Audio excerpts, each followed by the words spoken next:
नमस्कार, बहुत बहुत स्वागत है आपका इस वक्त की बड़ी खबरों के साथ। मैं हूं आपके साथ प्रशांत पांडे और सबसे बड़ी सबसे अहम खबर आपके स्क्रीन पर आने को तैयार, और वो खबर जुड़ी हुई है गो फर्स्ट एयरलाइन से। लगता है मुसीबतों में है गो फर्स्ट एयरलाइन, जिसकी उड़ान पर ब्रेक लग गया है। पैसे की तंगी झेल रहे गो फर्स्ट ने इंसॉल्वेंसी के लिए एनसीएलटी याचिका दायर की है। इसके साथ ही गो फर्स्ट ने सभी उड़ानों को फिलहाल अस्थायी रूप से रद्द कर दिया है। वहीं डीजीसीए ने एयरलाइंस को कारण बताओ नोटिस भी जारी किया है। तो बड़ी खबर, संकट में गो फर्स्ट इस वक्त नजर आ रही है और लगातार मुश्किलें जो हैं वो एयरलाइन के हक से नजर आ रही हैं, और खुद जो एयरलाइन है उसने इंसॉल्वेंसी के लिए एनसीएलटी में अपील की है। हमारे सहयोगी समीर दीक्षित इस वक्त जुड़ चुके हैं। समीर, हमने जाहिर सी बात है कि इस पूरी एयरलाइन के संकट की खबरों को पहले भी बताया था, लेकिन इस बार जो है वो खुद स्वैच्छिक इंसॉल्वेंसी के लिए एयरलाइन जा रही है। डीजीसीए ने नोटिस जारी किया और इन सब के बीच यात्रियों की सांसत अलग। जरा बताएं पूरी खबर है क्या?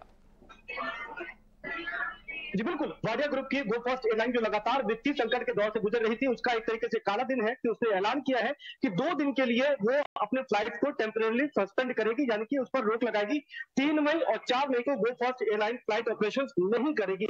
इसके पीछे वजह यह है कि एयरलाइन पिछले काफी लंबे समय से लगातार कैश एंड कैरी पर काम कर रही थी, यानी कि रोजाना का पेमेंट कर रही थी और जितना सर्विसेज उसको वेंडर से मिल पा रहा था उस तरीके से वो ऑपरेट कर पा रही थी। लेकिन जिस तरीके से प्रैट एंड विटनी इंजन, या यूं कहें कि एयरक्राफ्ट की अनुपलब्धता के चलते उसके फ्लाइट ऑपरेशंस लगातार उस पर असर पड़ रहा था, उसको फाइनेंसेस जनरेट नहीं हो पा रहे थे।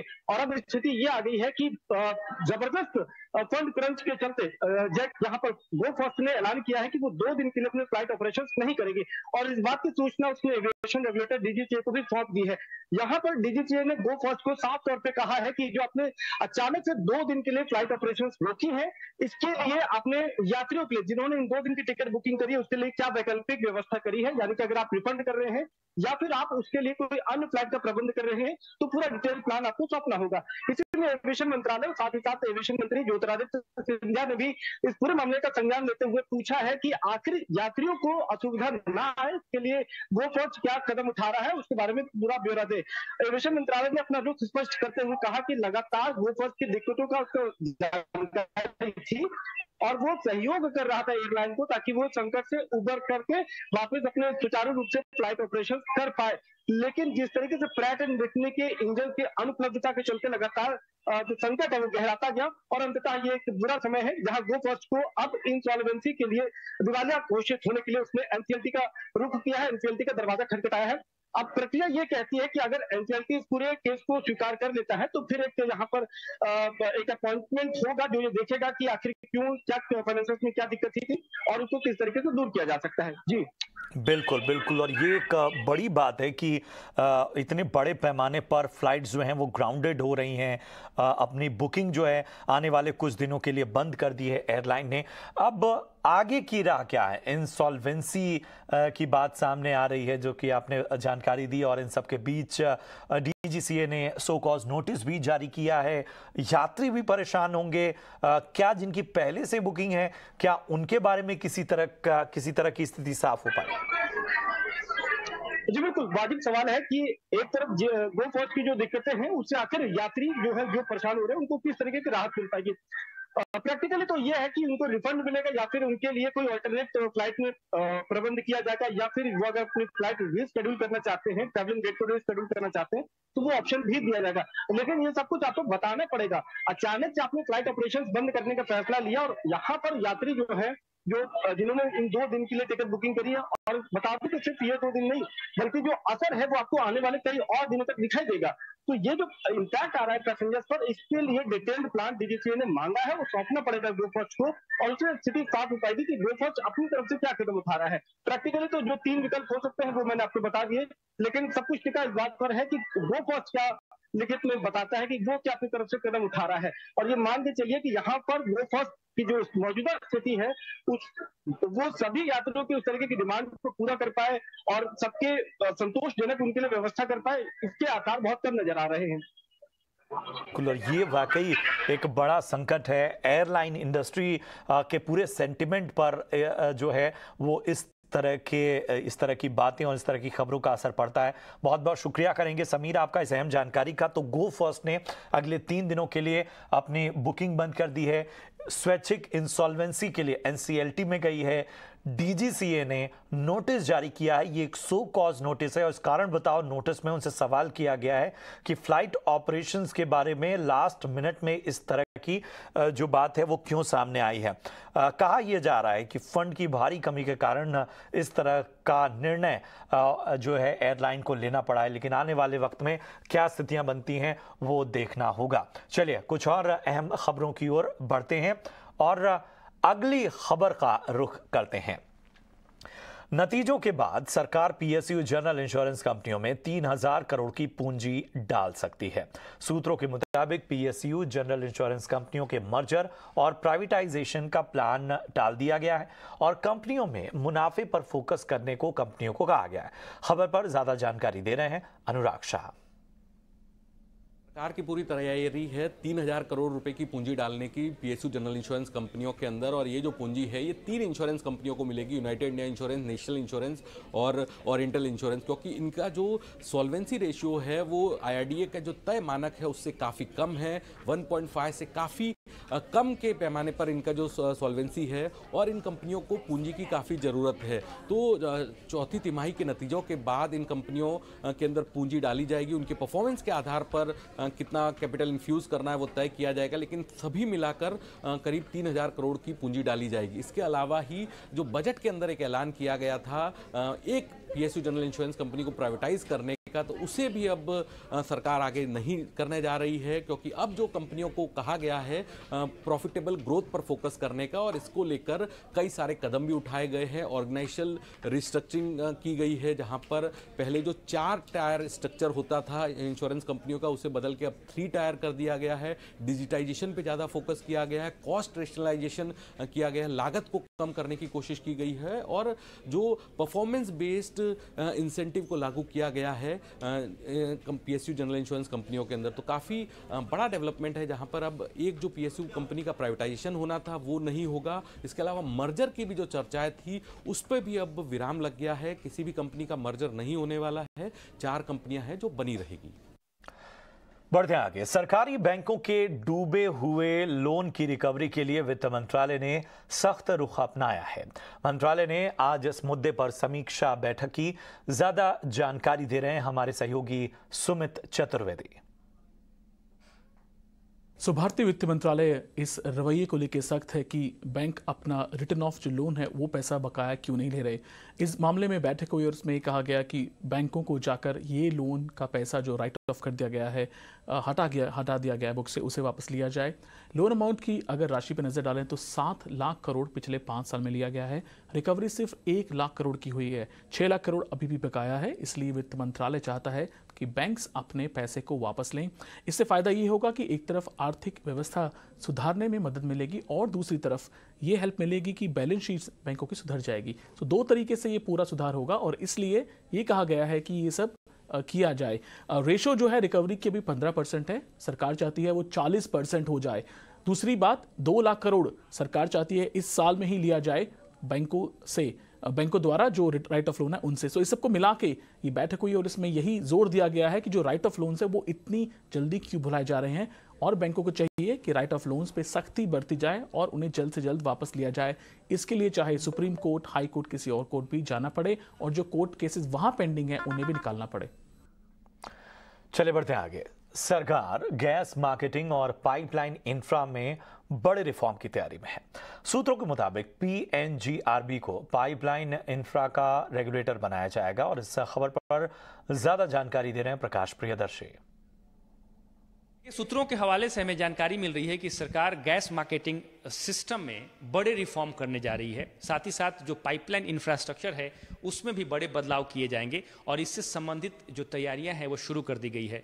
पेट्रोलियम मंत्रालय ने फ्यूचर रिक्वायरमेंट को ध्यान में रखते हुए ये जो संबंधित प्रस्ताव है उस पर काम करना शुरू कर दिया है और अगले 25 साल की रिक्वायरमेंट किस तरह की हो सकती है गैस मार्केट में और किस किस तरह के इंफ्रास्ट्रक्चर की ज़रूरत होगी उसको ध्यान में रखते हुए रणनीति जो है वो तैयार की गई है। लिहाजा मौजूदा पीएनजीआरबी एक्ट में बड़े सुधार होंगे। पीएनजीआरबी को और ज़्यादा अधिकार भी मिलेंगे और इसमें सबसे अहम ये है कि जो न्यू सोर्स ऑफ एनर्जी है उसको भी इंफ्रास्ट्रक्चर यानी कि पाइपलाइन इंफ्रास्ट्रक्चर और साथ ही साथ मार्केटिंग सिस्टम के साथ जोड़ा जाएगा। इसका मतलब ये है कि CBG, green hydrogen, green ammonia जैसे जो न्यू सोर्स ऑफ एनर्जी है जिसके लिए पाइपलाइन की ज़रूरत है उसके लिए भी इंफ्रास्ट्रक्चर डेवलप किया जाएगा और उसकी तैयारी जो है शुरू कर दी गई है और इसे पीएनजीआरबी एक्ट के दायरे में लाया जाएगा।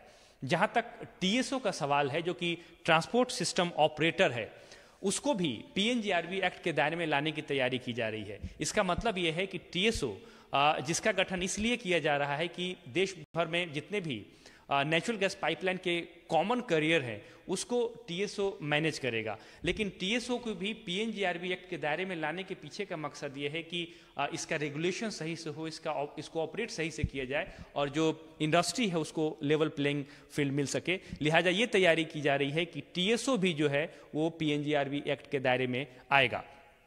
शुरुआती प्रपोजल के हिसाब से सरकार इसमें मेजॉरिटी हिस्सेदारी जो है वो रखेगी और उसके बाद धीरे धीरे इसमें ज़रूरी रिफॉर्म जो हैं वो किए जाएंगे। जहां तक गैस मार्केटिंग सिस्टम और पाइपलाइन से संबंधित रिफॉर्म का सवाल है, सूत्र हमें बता रहे हैं कि पेट्रोलियम मंत्रालय ने इस पर इंडस्ट्री के साथ जो कंसल्टेशन की प्रक्रिया है वो पूरी कर ली है और जून महीने के आखिर तक जो है इस पर इंटर मिनिस्ट्रियल कंसल्टेशन की जो प्रक्रिया है वो पूरी कर ली जाएगी। बढ़ते आगे, अब बात बाजार में आज के एक्शन की। बाजार में आज लगातार छठे दिन तेजी नजर आई। आईटी, बैंकिंग, मेटल शेयरों से बाजार को सहारा मिला। निफ्टी 83 अंक चढ़कर 18,148 पर बंद हुआ। 50 में से 29 स्टॉक्स हरे निशान में बंद हुए। इधर टाटा स्टील के नतीजे जारी हो चुके हैं। जैसा कि ईटी नाउ स्वदेश ने नतीजों को लेकर अपने अनुमान में आपको बताया था, उसी की झलक नतीजों में दिखी। 2223 करोड़ के घाटे के मुकाबले कंपनी ने 1704 करोड़ का कंसोलिडेटेड मुनाफा दर्ज किया है। टाटा स्टील Q4 कंसोलिडेटेड आय जो थी वो 57,085 करोड़ से बढ़कर 62,691 करोड़ पर रही क्वार्टर ऑन क्वार्टर बेसिस पे। 2223 करोड़ के घाटे के मुकाबले 1704 करोड़ का कंसोलिडेटेड मुनाफा क्वार्टर ऑन क्वार्टर बेसिस पर था। एबिटा 4,047 करोड़ से बढ़कर 6,949 crore quarter on quarter basis पे था। एबिटा मार्जिन 7.1% से बढ़कर 11.1% पर पहुंची क्वार्टर ऑन क्वार्टर बेसिस पर और कंपनी ने ₹3.60 प्रति शेयर डिविडेंड का ऐलान भी किया है। और चलिए अब बात कर लेते हैं अदानी टोटल गैस के Q4 के नतीजों की। तो अदानी टोटल गैस Q4 के नतीजों को जरा देख लीजिए। तो आय जो है वो 1065 करोड़ से बढ़कर 1197 crore year on year basis पर देखें तो बढ़ी है। एबिटा 131 करोड़ से बढ़कर 195 crore year on year basis पे। मुनाफा 76 करोड़ से बढ़कर 104 करोड़ पर पहुंचा है ईयर ऑन ईयर बेसिस पे। सीएनजी वॉल्यूम में भी 21% की बढ़ोतरी नजर eye ear on year basis पर। पीएनजी वॉल्यूम में 19% की बढ़ोतरी हुई ईयर ऑन ईयर बेसिस पर। और वैसे नतीजों का दौर है तो कैसे रहेंगे टाइटन्स के नतीजे, अनुमान बता रही हैं विन्नी मोतीवाला। टाइटन अपने Q4 FY23 नंबर्स रिपोर्ट करने वाले हैं। वहां पे देखा जाए तो रेवेन्यू ग्रोथ अराउंड 24% की रेवेन्यू ग्रोथ एक्सपेक्टेड है और प्रॉफिट्स में भी 54-55% की ग्रोथ लगभग एक्सपेक्ट कर सकते हैं।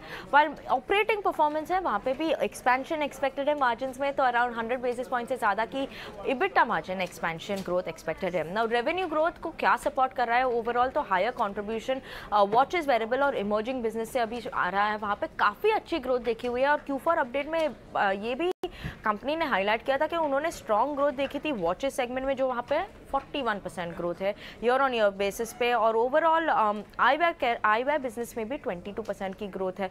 तो strong growth even other businesses में भी है ज्वेलरी के अलावा। ना ज्वेलरी में उन्होंने ये हाईलाइट किया है, इंपॉर्टेंट पॉइंट है कि जो जैन फेब में थी वहाँ पे स्ट्रॉन्ग कंज्यूमर सेंटिमेंट थी, पर मार्च महीने में थोड़ी सबड्यूड सेंटिमेंट थी क्योंकि गोल्ड प्राइसेस भूलिए मत, वहाँ पे काफ़ी स्पाइक आ गया था गोल्ड प्राइसेस में, तो उसकी वजह से मे भी थोड़ी कंज्यूमर सेंटिमेंट पे इम्पैक्ट आ सकती है, ये एक फैक्टर हम वॉच आउट करेंगे और कमेंट्री भी वॉच आउट करेंगे कि अब क्या ट्रेंड आ रहा है कंज्यूमर सेंटिमेंट के लिए। उसके अलावा स्टडेड रेशियो में एक्सपेक्टेड है कि इंप्रूवमेंट होगी, 35% पे एक्सपेक्टेड है स्टैंडर्ड रेशियो, और प्रॉफिटेबिलिटी में भी अक्रॉस सेगमेंट्स, बिजनेस सेगमेंट्स में इंप्रूवमेंट एक्सपेक्टेड है। All in all factors to watch out for में क्या है, वन तो कमेंट्री क्या आ रही है, गोल्ड प्राइसेस पे इम्पैक्ट क्या है, कंट्रीब्यूशन क्या आ रही है, और कॉम्पिटिटिव लैंडस्केप क्या है कंपनी की, और प्रोडक्ट मिक्स क्या है, ये इंपॉर्टेंट फैक्टर्स है वॉच आउट करने के लिए। और इधर हीरो मोटो के चौथी तिमाही के नतीजे कल आने वाले हैं। कैसे रहेंगे नतीजे, बता रही हैं सृष्टि। इस बार हीरो मोटोकॉर्प की चौथी तिमाही में वॉल्यूम्स देखें तो साल दर साल वहाँ पे 7% की बढ़त ज़रूर देखने को मिली है, पर तिमाही दर तिमाही लगभग सपाट मामूली सी 2% की ग्रोथ हमने देखी है। प्राइस हाई कंपनी ने काफ़ी लिया था पिछली तिमाही, जहाँ पे 1 से 1.5% की वहाँ पे प्राइजेस में बढ़त देखने को मिली, और इसके चलते इस बार नंबर फ्रंट पे भी बहुत अच्छी उम्मीदें नहीं कहेंगे, पर सबसे अहम होगा कंपनी के मार्जिन्स को ध्यान में रखना। आइए अगर आय की बात करें तो वहाँ पे हम महीने दर तिमाही दर तिमाही करीब 2.5% की बढ़त की उम्मीद कर रहे हैं।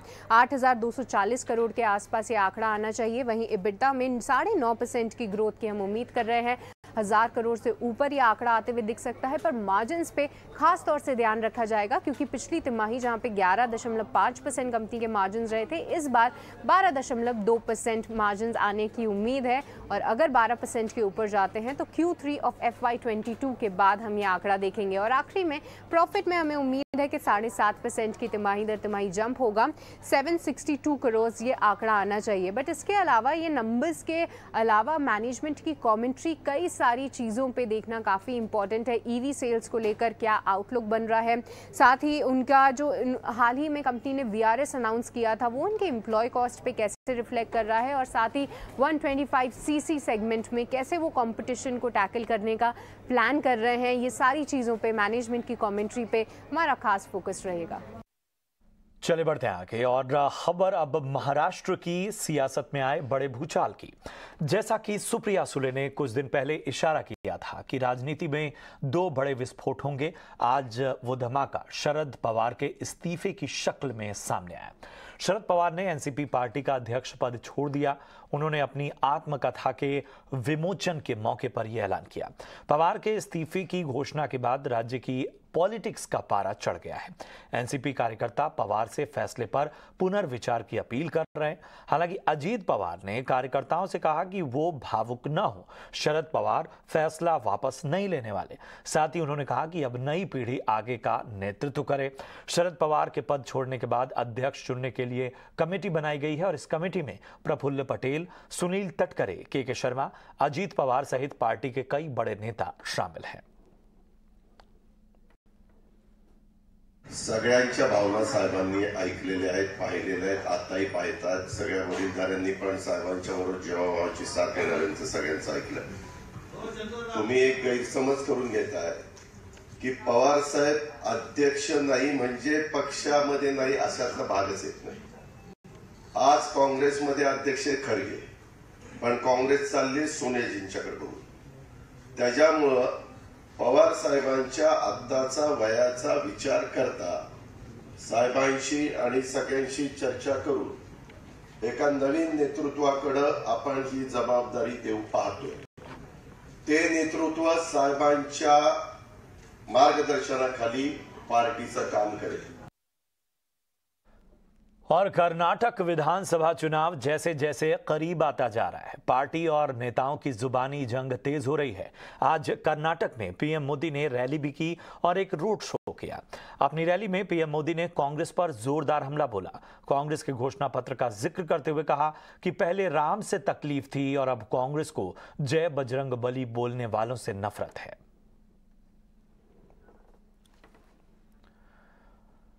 इधर कांग्रेस नेता राहुल गांधी भी कर्नाटक चुनाव प्रचार के लिए मैदान में डटे हैं। तीर्थहल्ली में एक जनसभा को संबोधित करते हुए राहुल गांधी ने बीजेपी और पीएम मोदी पर जमकर निशाना साधा और कहा कि पीएम कर्नाटक सरकार के भ्रष्टाचार के बारे में क्यों नहीं बोल रहे। राहुल ने पीएम मोदी पर सिर्फ अपनी बात करने का आरोप लगाया। मोदी जी कर्नाटक के होम मिनिस्टर का नाम कभी नहीं लेते। इसके 2 कारण हैं। एक कारण है कि नरेंद्र मोदी जी सिर्फ नरेंद्र मोदी जी की बात करते हैं। जैसे कर्नाटक में चुनाव हो रहा है, बाकी लोग कर्नाटक की जनता की बात कर रहे हैं, विकास की बात कर रहे हैं, भ्रष्टाचार की बात कर रहे हैं। नरेंद्र मोदी जी आके कर्नाटक के चुनाव में सिर्फ नरेंद्र मोदी जी की बात कर रहे हैं। कर्नाटक की सरकार ने पिछले 3 साल में क्या किया उसके बारे में प्रधानमंत्री एक शब्द नहीं बोलते। तो मैं प्रधानमंत्री से पूछता हूं, ये जो आपकी सरकार है, चोरी की सरकार है। 3 साल पहले ये सरकार बीजेपी ने चोरी की, लोकतंत्र को नष्ट करके चोरी की। इसके भ्रष्टाचार के बारे में प्रधानमंत्री एक शब्द क्यों नहीं बोलते? वहीं चुनाव प्रचार के लिए कर्नाटक पहुंचे असम के मुख्यमंत्री हेमंता बिस्वा शर्मा ने राहुल गांधी पर पलटवार करते हुए कहा कि हमें राहुल गांधी से कुछ सीखने की जरूरत नहीं है। हमारा गृह मंत्री जी ने पीएफआई को बैन किया है। कांग्रेस बोल रहा है मैं बजरंग दल को बैन करूंगा। कांग्रेस बोल रहा है कि मैं मुस्लिम रिजर्वेशन दोबारा चालू करूंगा। कांग्रेस बोल रहा है कि गो हत्या का विरोधी कानून को मैं दोबारा गो हत्या को रेगुलराइज कर दूंगा। कांग्रेस बोल रहा है कि एंटी कन्वर्शन बिल जो हुआ है उसको खत्म करूंगा। आज जो कांग्रेस का मैनिफेस्टो है ये कंप्लीट मुस्लिम फंडामेंटलिस्ट मैनिफेस्टो है। जिन्ना भी जिंदा होता था तो ऐसा मैनिफेस्टो कभी नहीं देता था, मेरा विश्वास है। और अगर कांग्रेस के घोषणा पत्र की बात करें तो इसमें सभी वर्गों को साधने की कोशिश की गई है। इसमें गृह ज्योति, गृह लक्ष्मी, अन्न भाग्य, युवा निधि और शक्ति की 5 गारंटी दोहराई गई है। गृह ज्योति के तहत 200 यूनिट फ्री बिजली देने का ऐलान है। वहीं गृह लक्ष्मी के तहत परिवार की महिला मुखिया को 2000 रुपए देने का वादा, साथ ही 10 किलो अनाज देने का भी इसमें वादा किया गया है। इसके साथ ही पशुपालन को बढ़ावा देने, कंपोस्ट खाद केंद्र बनाने की बात इस घोषणा पत्र में कही गई है। I have come out on the manifesto whatever I wanted to. One word, I want to make Karnataka a global Karnataka. A Karnataka with a peace, Karnataka with a progress, Karnataka with a positive approach. So you have 75% reservation. All section of the society will be covered with us. और देश में corona के मामले धीरे धीरे कम हो रहे हैं। देश में बीते 24 घंटे के अंदर कोरोना के 3325 मरीज सामने आए, जो बीते दिन से कम है। और पिछले 24 घंटे में कोरोना से 10 लोग अपनी जान गंवा चुके हैं। वहीं अगर रिकवरी रेट की बात करें तो रिकवरी रेट 98.72% है। डेली जो पॉजिटिविटी रेट है वो 2.29% है। वीकली संक्रमण दर 3.87% पहुंच गया है। वहीं अगर राज्यों की बात करें तो अब राज्यों में भी कोरोना के मामले में कमी आ रही है। दिल्ली, एनसीआर, महाराष्ट्र, गुजरात समेत कई राज्यों में कोरोना के मामले पहले के मुकाबले कम दर्ज हुए हैं, लेकिन फिर भी सरकार ने सभी को सतर्क रहने, मास्क लगाने, भीड़भाड़ वाली जगहों पर जाने से बचने की सलाह दी है। और चलिए इसी के साथ इस बुलेटिन में इतना ही। दीजिए इजाजत। आप देखते रहिए ईटी नाउ स्वदेश। नमस्कार।